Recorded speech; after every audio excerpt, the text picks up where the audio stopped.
as I see it on the camera, on the eye. Kind of, if it's not broke, why fix it? Yeah. But with weddings and things, they all like education Yeah. and so on. Yeah. But, yeah, So is this a big wedding or a small one? just a small one. I think there's only about 30 there. Yeah. Yeah. Just as I arrived, the fight has started. Yeah. And of course she'd be like, what is that? There's the pressure, look, there's the pressure. And at the end of the day, I'm not fighting her. All I'm doing is just applying that pressure, look. Look, watch. Look at that one finger. And she come back in.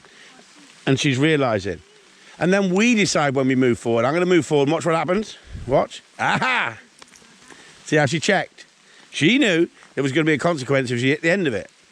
And so it's not about yank and crank all the time.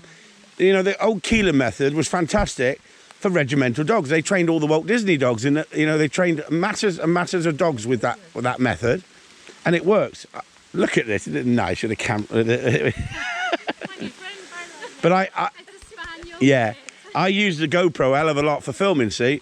So on the internet, I got 5,000 videos and a following, and that's why people are contacting me all the way around the country going, let me have a lesson, let me have a lesson. So that's why, that's that. Spaniels are so hyper and bouncy. But look how she's switching off. Look how she's switching off.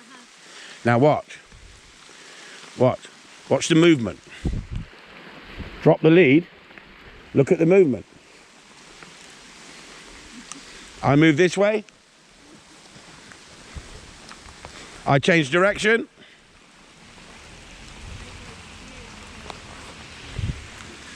Moving towards you. Does she realise?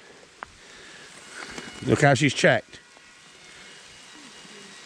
And she's got bagpipes in the background for a distraction.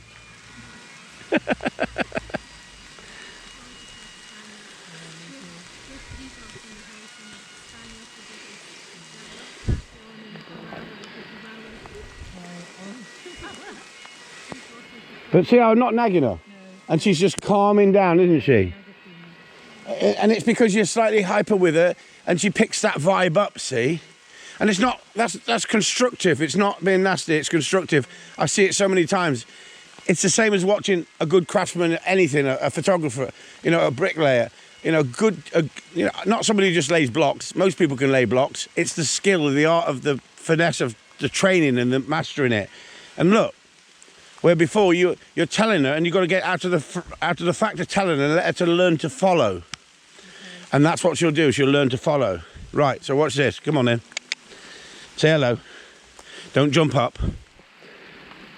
What do you mean you don't want to go wrong? What do you mean you don't want to go wrong? Good girl! Good girl! Yay! Yay! Yay! Oh, yeah, we've just been doing that now, haven't we? Eh? Tennis balls. I guess she loves tennis balls. Yeah. So we've just been doing that. Okay, call your dog to you, so come here. Come here, Jeff. There you go. And then you take the lead and you just control that lead. Just you, because it's on the floor and you're dragging it, you stand on it and she knows you can't go too far. You're too worried about freeing her legs up. Right. Because what you're doing, you're pampering her like a little child and saying, I'll free you, I'll free you. Look, don't let her pull, that's all. Look, see how she's gone back into pulling mode again? Just stand still, let her go through that. That's it, keep that tension on. That's it. Don't nag her. And all of a sudden, she'll start to calm down. But what's happened, she had all them greenies here, see? And the smell of the greenies, look, that's it, just keep that pressure on. There you go, well done. You kept the pressure on and she switched it off. She learnt to switch it off there because she wanted to jump up. And what you said is, I'm not having it, you're on the lead. So keep your hand down, that's it. And that way you're relaxed and you're sending a message to the dog that you're relaxed.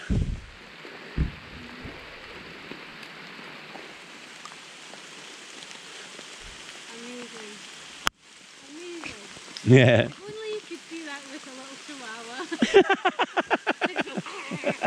They got a set mindset, haven't they? It's like terriers. You know, people say to me, I want my terrier doing this. I said, you bought a terrier. What? The terrier is that way inclined, you know. Look at the breed and think, well, what do you want out of it? But this is a lovely little dog. This is a quality dog. Yeah, I mean, she's worth putting the time into her. She's mommy's dog, isn't But she went through a stage of driving you mad, didn't she? Oh yeah, as a puppy. As a puppy, yeah. She an added cheer Well, to be quite honest, I've never had a puppy like 11 weeks old before. She was fine when we first got her, but the more confidence she got in herself, then she was just absolutely... And then what they try and do, they try and take over. And that's no different than a young child who's just testing the ground. And there's not a matter of being hard and nasty to them, but just saying there's rules and boundaries. There'll be consequences. And the consequences is I let them grow up first. I don't really start showing discipline to a dog until it's 12 months of age. But at 12 months of age, I start saying, I'd ask you to do it. Now there'll be a consequence if you don't. But it doesn't have to be nasty. It doesn't have to be cruel. And that's a really important part of the dog training. I think where it's probably slightly different too, Chris, is obviously your dogs are in kennels. If you've got a hyper dog in the house, then do you have to give a bit of No. discipline? What you've got there is a high energy, proper hunting tool. Yeah. Right? You've bought into a Ferrari, and perhaps you've had minis before. Yeah. And so what you're saying is, I've gone and bought this. No, Jesus Christ, what have I done? And then all the natural ability come out of it. Yeah. So then you've got to suppress it a little bit. And if you suppress drive, you cramp it up, and it will come out somewhere else as bad behaviour. Yeah, right. The idea is to be able to control that drive and let that drive develop. Yeah. But look, drop the hand. There you go. And there's a loop in that lead, and she's comfortable and she's calming down. Where you had a manic couple of seconds and you didn't nag her once. But when I first saw you, she was dragging you across the park. That's what mine would do. Yeah, that's it. Drag you across the park, yeah. And you're doing that, and that's like having a pack of mushing dogs going mush, mush, faster, faster. So you're developing the bad behaviour by encouraging it. And most people move forward, and by moving forward, that's where you create the problem. You create that problem by moving forward.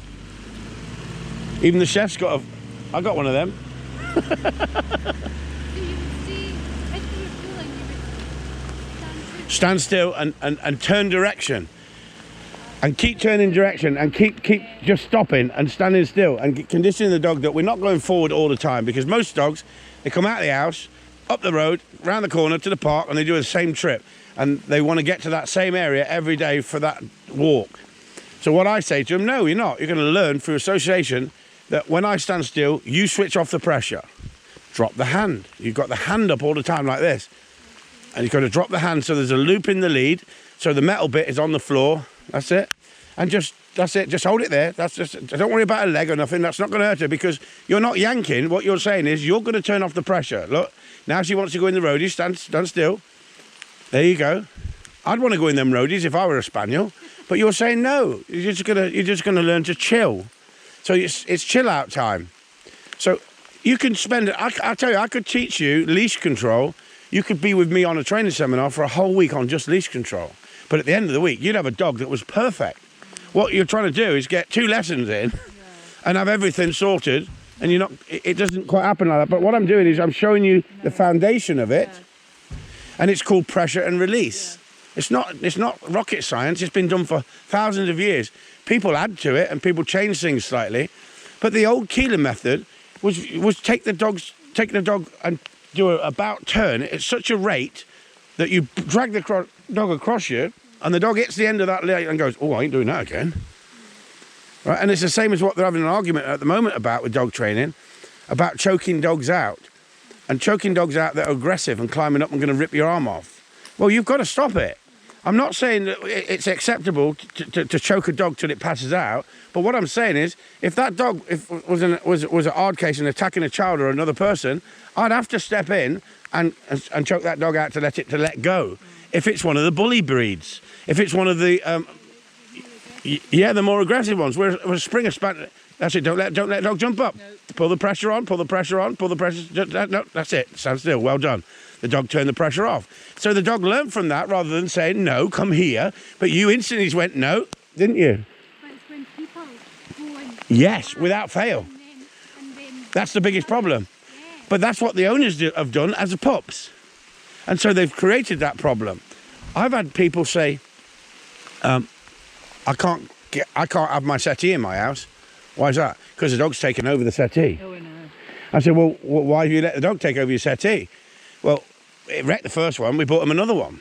We're sitting in the chairs. The dog growls when we get on the settee. I go, oh, you don't. You're not having that. Look at you laughing. You've seen it or done it? No, I've not done it. No, I've I've seen- not done it. But I've been in people's houses and seen it.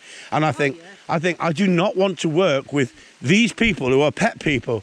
So I'm a specialist gun dog trainer. I train spaniels and for the hunting, because it would be soul destroying going into a house and going, you've let the dog take over, and every dog you see is the same as. And, If you come into mine, I have my dog beside me, and he has 2 beds in, but I love him beside me. there's nothing wrong with that if that's what you want. There's nothing wrong with it. Can I come and live with you? Yeah, get your husband away from you.